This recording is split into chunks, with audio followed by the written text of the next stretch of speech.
We've all heard of momentum, but what actually is it? Well, momentum is a property of anything that moves and is the product of its mass multiplied by the velocity at which the object is travelling. This is extremely important and lays the groundwork to finding solutions to many engineering problems. Since velocity is a vector quantity, momentum must also be a vector. It has magnitude and direction. For example, my beautiful car here has a mass of 1,500 kilograms and a speed of 35 meters a second. And this car of identical mass has the same speed, but because they're going in different directions, they have different momenta.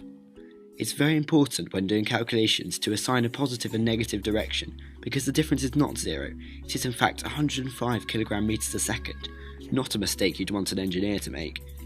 We know that Newton's second law states that the resultant force on a body is equal to its mass multiplied by acceleration. Therefore, Newton's second law dictates that the rate of change in momentum of an object is proportional to the resultant force acting. In simple, a large change in momentum over a short space of time creates a large resultant force. Here my car crashes into a wall. The contact time to reduce the momentum to zero is tiny, therefore a huge force is exerted. To reduce this force, there must be a smaller change in momentum or a longer time during which the momentum changes. This is the basic physics behind crumple zones as a safety mechanism, although I'm not sure this is a very attractive solution.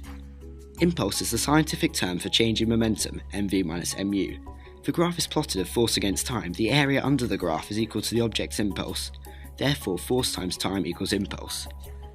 A classic example is a golf ball in contact with a golf club for 0.1 seconds with a forwards force of 500 newtons exerted. What is the impulse? Well, impulse is force times time, so 500 times 0.1 is 50 newton seconds.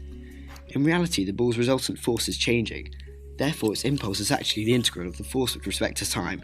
This is an impulsive blow.